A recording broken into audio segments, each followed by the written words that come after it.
Pessoal, o nosso vídeo caiu, né? Acho que encheu a minha memória aqui da máquina e então nós temos que fazer essa segunda parte aqui nesse segundo vídeo. Vamos continuar então falando sobre a teoria da utilidade. Nós paramos no último vídeo exatamente dando a definição de preço marginal de reserva. O preço marginal de reserva seria o preço máximo que o consumidor estaria disposto a pagar por uma unidade adicional de uma mercadoria, né? Nós vimos que o preço marginal de reserva iria então ser exatamente aquilo que nós, consumidores, estaríamos dispostos a pagar em função da nossa percepção de utilidade do produto. Esse preço marginal de reserva, é claro, vai variar de consumidor para consumidor. Por quê? Porque cada consumidor tem uma percepção de utilidade diferente a partir da necessidade que ele sente do produto. Vejamos num gráfico. Olha lá para vocês, aqui nós já tínhamos apresentado esse gráfico no nosso último vídeo, vamos reapresentá-lo. Nessa linha aqui você tem o preço marginal de reserva, que é o preço que o consumidor está disposto a pagar, e aqui a quantidade de barras de chocolate. Nós verificamos que na primeira barra de chocolate, o consumidor estaria disposto a pagar R$ 4,00. Na segunda barra de chocolate, R$ 3,00. Na terceira barra de chocolate, R$ 2,50. Na quarta barra de chocolate, R$ 1,00. Na quinta barra, 50 centavos. A sexta barra ele não vai consumir, porque senão ele vai morrer diabético, né? E a gente não quer que esse nosso consumidor hipotético morra diabético, né? Vocês podem perceber que à medida que ele vai adquirindo mais uma unidade do produto, aqui está 9, mas é a quinta, né? Mais uma unidade do produto, o preço marginal de reserva vai despencando. Ou seja, ele está disposto a pagar mais, R$ 4,00, pela primeira barra de chocolate e disposto a pagar menos, 50 centavos, pela quinta barra de chocolate. Nós estamos vendo isso e estamos demonstrando claramente que o preço marginal de reserva ele segue a lei da utilidade marginal decrescente, né? O preço marginal de reserva também é decrescente. À medida que a utilidade marginal cai, o preço marginal de reserva cai também. Então, o preço marginal de reserva reflete a utilidade marginal de cada barra de chocolate consumido, nesse nosso exemplo, ou de cada unidade da mercadoria consumida pelo consumidor. Nós vamos ver nesse gráfico aqui também, que nós temos aqui o preço chamado de preço efetivo. O que é esse preço efetivo? Olha, quando você vai ao supermercado ou uma loja, qualquer que seja o produto que você quer adquirir, não é você que determina o preço. Na sua cabeça, você tem, né, o preço que você estaria disposto a pagar por aquele produto, que é o preço marginal de reserva.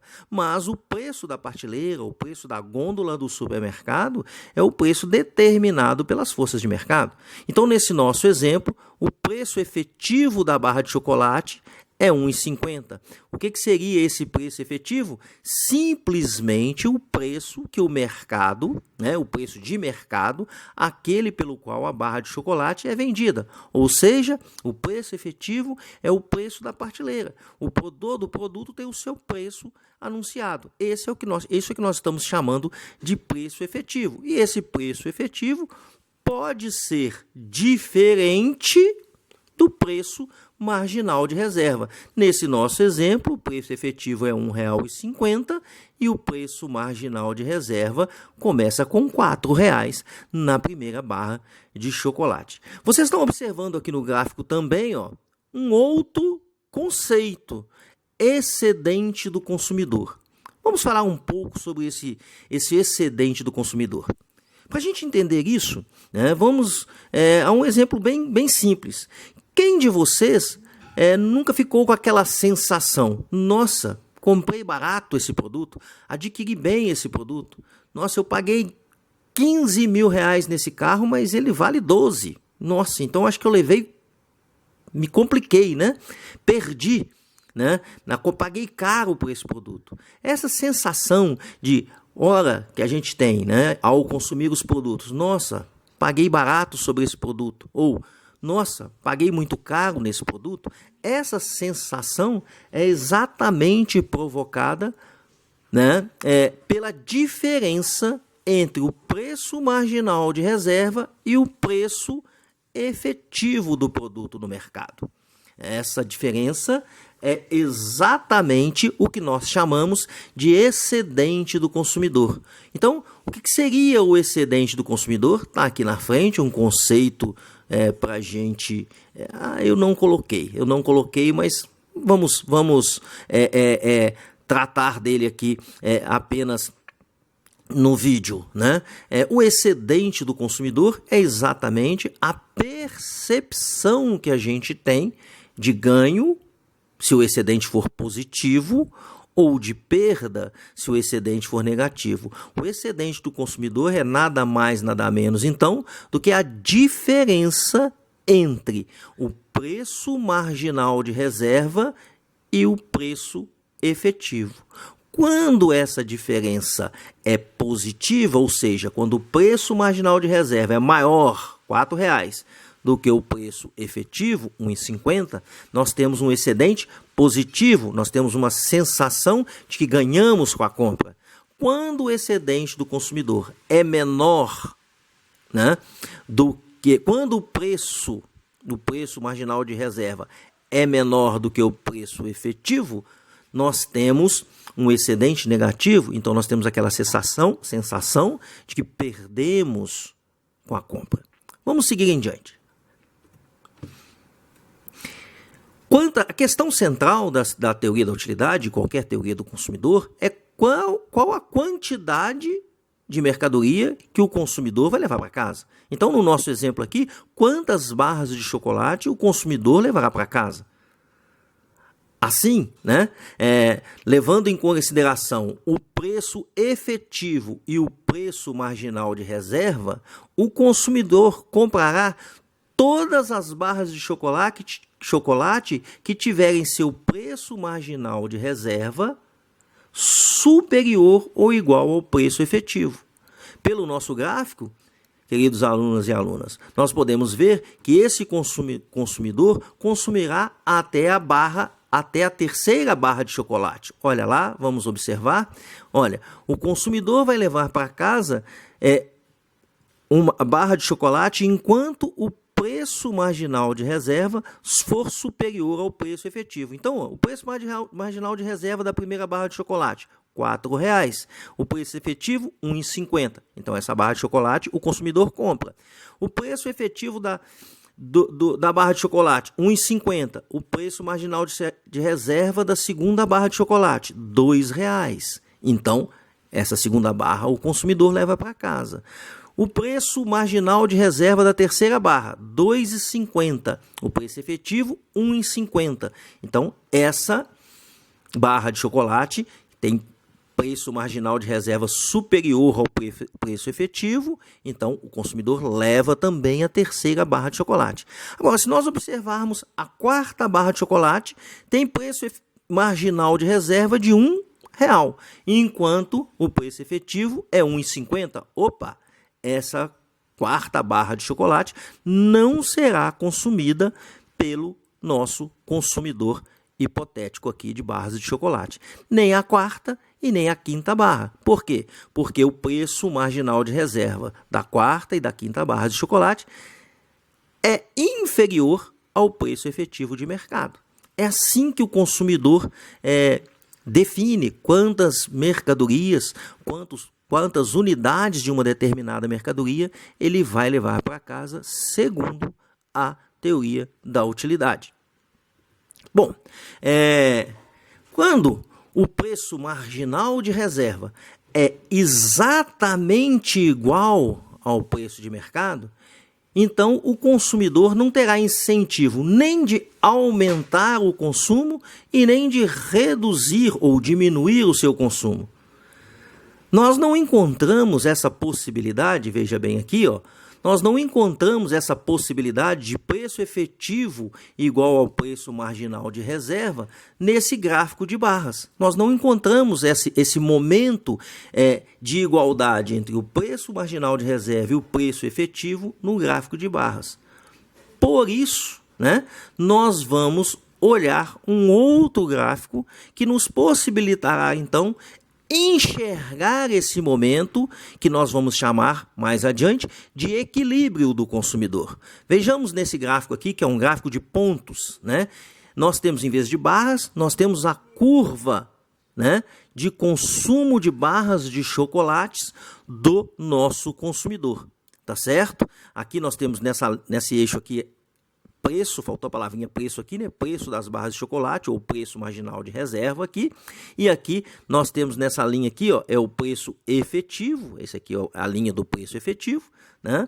E aí nós temos então a curva de consumo das barras de chocolate, segundo o preço marginal de reserva das barras de chocolate. Nós podemos observar que há um momento em que essa curva de barras de chocolate vai cruzar aqui, ó, com o preço efetivo. Nesse pontinho aqui, ó, nesse pontinho aqui, olha, nesse ponto aqui, nós encontramos o equilíbrio. Nesse ponto, o preço marginal de reserva é igual ao preço efetivo. Nós temos um único preço aqui, então é exatamente essa quantidade, que chamei de Q0 aqui, que o consumidor vai consumir. No gráfico de barras que nós temos aqui, ó, nós não encontramos essa possibilidade, né? A terceira barra custa R$ 2,50, a quarta barra custa R$ 1,50. Então, aquele pontinho de equilíbrio que nós estamos vendo lá, ele estaria entre R$ 2,50 e R$1, né? É R$ 1,50. É exatamente esse pontinho que a gente está vendo aqui. Esse preço efetivo é igual ao preço marginal de reserva e então é essa quantidade que o consumidor vai levar de barras de chocolate para casa. O que a gente pode definir a partir disso? A gente define a partir disso o que nós chamamos de ponto de equilíbrio. O equilíbrio do consumidor é atingido quando a quantidade consumida é aquela para a qual o preço marginal de reserva é igual ao preço efetivo. Nesse ponto específico, né, o consumidor não vai estar nem incentivado a adquirir mais uma unidade do produto, nem incentivado a diminuir o consumo do produto. Ele vai estar em equilíbrio. O preço marginal de reserva será igual ao preço efetivo. O preço que ele está disposto a pagar por aquela quantidade de produto é o mesmo preço que o mercado está praticando para aquele produto. Logicamente, o excedente do consumidor, nesse pontinho aqui, será igual a zero. Tanto no gráfico de barras quanto no gráfico de pontos, nós destacamos uma área que chamamos de excedente do consumidor. Olha aí o conceito de excedente do consumidor. Eu achei que eu não tinha colocado, mas estava em uma tela mais adiante, né? O excedente do consumidor, o conceito está aqui, ó. E eu posso até perguntar isso numa prova mais na frente, né? O excedente do consumidor é o quê? A diferença entre o que o consumidor está disposto a pagar e o que ele efetivamente paga pela mercadoria. Olha aqui, excedente do consumidor, preço marginal de reserva menos preço efetivo. No gráfico, essa área aqui, ó, é o que é o excedente do consumidor. No gráfico de barras, essa área em amarelo aqui é que é o excedente do consumidor. Vamos lá? O consumidor, então, gente, para a gente ir encerrando e concluindo, o consumidor, então, consumirá quantidades crescentes da mercadoria, consumirá a primeira barra, a segunda barra, né, a terceira barra, enquanto o excedente do consumidor for positivo, maior do que zero. Quando o excedente do consumidor for igual a zero, o consumidor está em equilíbrio. Preço marginal de reserva igual ao preço de mercado, ao preço efetivo. Se o excedente do consumidor for menor do que zero, ele estará desmotivado a consumir e logo reduzirá o seu consumo. Então aqui a gente vê claramente como que é a decisão de consumo segundo a teoria da utilidade.